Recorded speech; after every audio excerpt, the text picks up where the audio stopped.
नमस्कार दोस्तों, आप देख रहे हैं जीवंत अकेडमी यूट्यूब चैनल। हम अपने चैनल पर गणित के सभी प्रश्नों का सरल हल बताते हैं। इसमें आर एस अग्रवाल की किताब की सोल्यूशन क्लास हम कर रहे हैं। वर्क टाइम टॉपिक चल रहा है। वर्क टाइम के प्रश्नों को हम 3 विधियों से हल कर रहे हैं। अगर क्लास आपको अच्छी लगे तो लाइक शेयर करना न भूलें। आइए स्टार्ट करते हैं। ए किसी कार्य को 36 दिन में समाप्त कर सकता है, बी उसी कार्य को 54 दिन में समाप्त कर सकता है, सी उसी कार्य को 72 दिन में समाप्त कर सकता है। तीनों कार्य शुरू करते हैं। कार्य समाप्त होने से 8 दिन पहले ए कार्य छोड़ देता है और कार्य समाप्त होने से 12 दिन पहले बी भी कार्य छोड़ देता है। तो प्रश्न में पूछा गया है सी ने कितने दिन कार्य किया। तो इस प्रश्न को हम वैल्यू मेथड से उड़ा देंगे। तो आइए वैल्यू मेथड से इजीली सोल्यूशन करते हैं। जैसे हम समझाएंगे वैसे आपको समझना है। 36, 54 और 72 का सबसे पहले हम एलसीएम लेंगे तो ये होगा 216।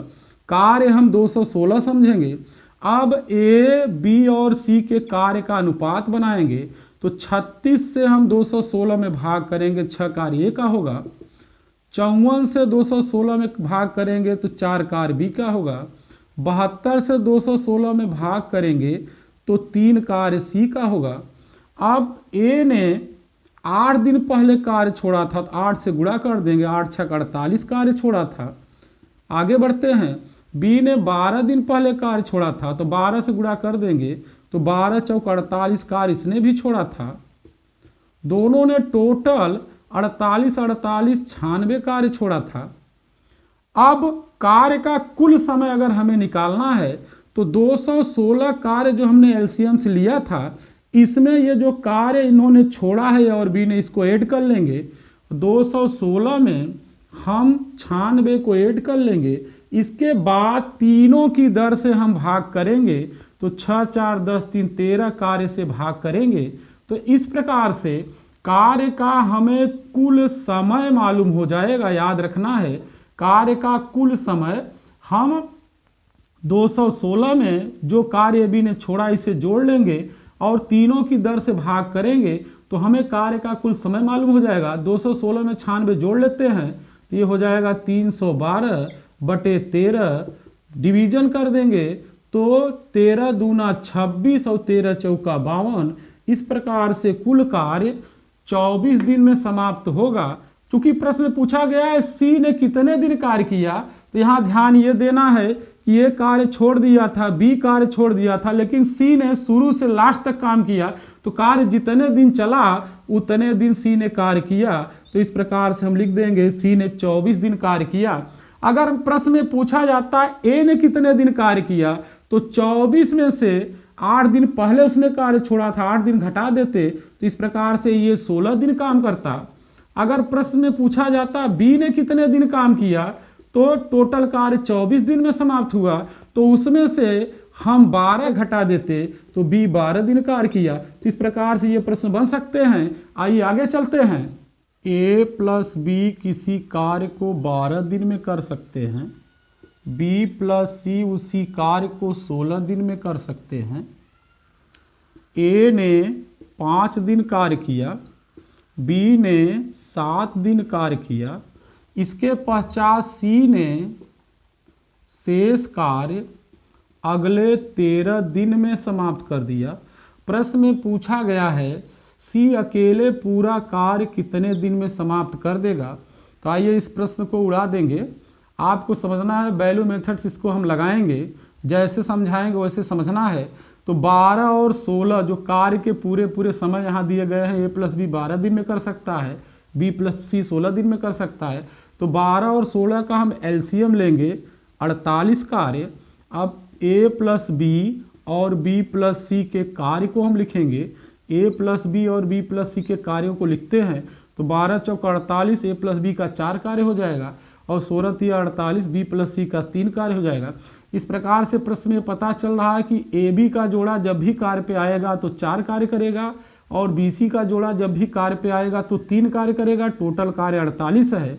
अब प्रश्न में आगे बढ़ते हैं। ए ने 5 दिन काम किया है, बी ने 7 दिन और सी ने 13 दिन काम किया है। तो यहाँ पर जोड़े में कार्य नहीं दिखा रहा है, तो हम जोड़े में कार्य कैसे लिखेंगे ये समझना है। क्योंकि यहाँ पे जोड़े में कार्य मालूम है तो जोड़े में कार्य लिखना पड़ेगा। तो ऐसे लिखेंगे a प्लस बी का 5 दिन का काम लिखेंगे। a का 5 दिन इसमें है और b का भी हमने 5 दिन a के साथ रख दिया, तो a प्लस बी का 5 दिन का काम हो गया। अभी b का 2 दिन बचा है क्योंकि इसका 5 दिन a के साथ आ गया है। अब b के 2 दिन के साथ c का हम 2 दिन शामिल कर लेंगे, तो b प्लस c का 2 दिन का कार्य ये हो गया। इसके बाद c का बचा 11 दिन का कार्य।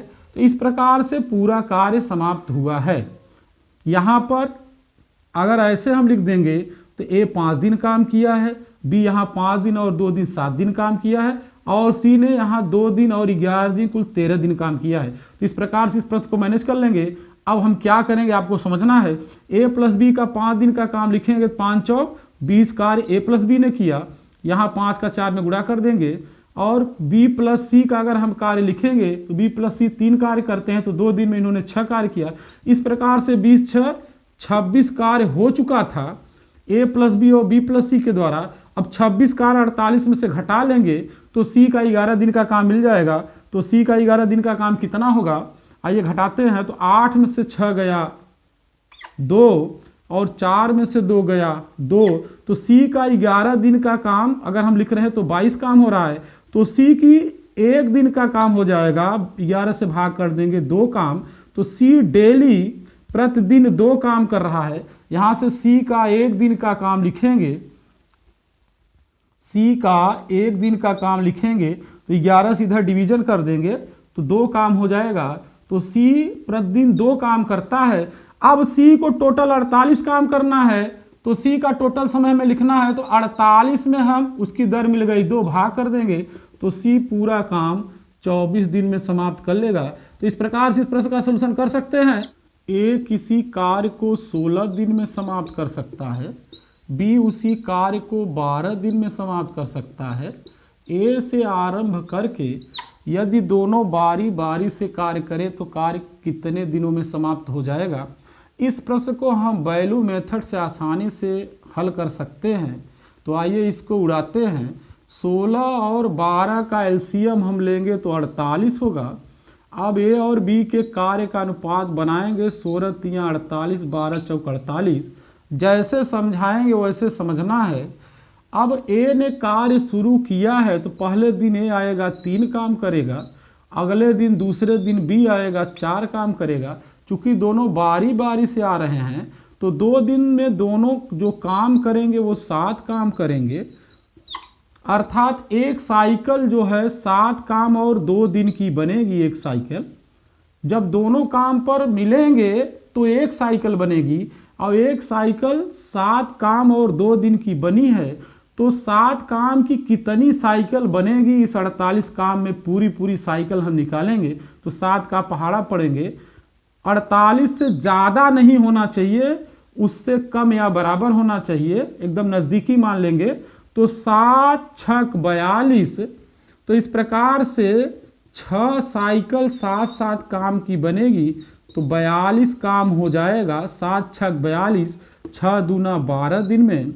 अभी काम समाप्त नहीं हुआ है क्योंकि कुल 48 काम है और हमने 42 काम कर लिया 12 दिन में। कार्य का कुल समय लिखने जा रहे हैं, जिसे आप ध्यान से समझेंगे। कैसे हम लिखेंगे कुल समय, तो यहाँ लिख देते हैं कुल समय। जैसे समझाएंगे वैसे समझना है कार्य का कुल समय। तो अभी कार्य जो हुआ है 42 और हमने किया है 12 दिन में, पूरा नहीं हुआ है। तो आइए देखते हैं शेष काम कितना है। तो 42 काम हम कर चुके हैं, कुल 48 था। तो शेष काम जो हमारे पास बचा वो 6 कार्य है। इसको माइंड में हम रखेंगे। 6 कार्य हमारे पास बचा है, अभी ये हुआ नहीं है। तो आइए आगे बढ़ते हैं प्रश्न में। हमने 12 दिन में ऑलरेडी 42 काम यहाँ कर लिया है, तो 13वें दिन कौन काम पे आएगा। 13वें दिन वो व्यक्ति काम पे आता है जो उस काम में शुरू करता है। जो कार्य शुरू करता है वो हमेशा विषम अंकों वाले दिनों पे आता है, अगला व्यक्ति सम अंकों वाले दिनों पे आता है। तो 13वां अंक विषम है तो कार्य पर कौन आएगा, ए आएगा।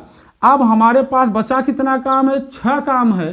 तो मान लीजिए वो 13वें दिन आया, एक दिन पूरा काम किया, तो एक दिन वो 3 काम करके चला गया। अब भी काम पूरा नहीं हुआ है, क्योंकि 42 3 45 काम हुआ है। तो अर्थात इस 6 काम में 3 काम हो चुका, अभी 3 काम बचा हुआ है। उस 3 काम को करने के लिए फिर हमें आगे बढ़ना पड़ेगा। 14वें दिन आएगा बी और ये 3 काम करेगा वो। तो अब 14वें दिन 3 काम करने में बी को कितना समय लगेगा, तो यहां समझना है एक दिन में वो 4 काम करता है, तो एक काम करने में इसका व्युत्क्रम समय लेगा 1/4 दिन, तो 3 काम करने में 3/4 दिन लेगा। तो इस प्रकार से कुल समय हो गया 12 1 13 सही 3/4 दिन। तो 13 सही 3/4 दिन में कार्य पूरा समाप्त हो जाएगा। तो इस प्रकार से वैल्यू मेथड से आप इस प्रश्न को आसानी से उड़ा सकते हैं। हम अपनी क्लास में इस मेथड को वरीयता देते हैं, बहुत ही आसान और सरल मेथड है। वर्क टाइम के प्रश्नों को हम अधिकतर वैल्यू मेथड से लगाते हैं, फास्ट सलूशन हो जाता है। तो इस प्रकार से अगर आज की क्लास आपको पसंद आई हो तो शेयर करना न भूलें और वीडियो को लाइक करना न भूलें। अगली क्लास में इसके आगे हम डिस्कस करेंगे। तो दोस्तों हमारे साथ बने रहिएगा, हम आपके लिए विशेष क्लास लाते हैं, कठिन प्रश्नों का सरल सलूशन करते हैं अपने चैनल पर, धाकड़ सलूशन करते हैं। आपके सपोर्ट से हम आगे बढ़ रहे हैं। धन्यवाद।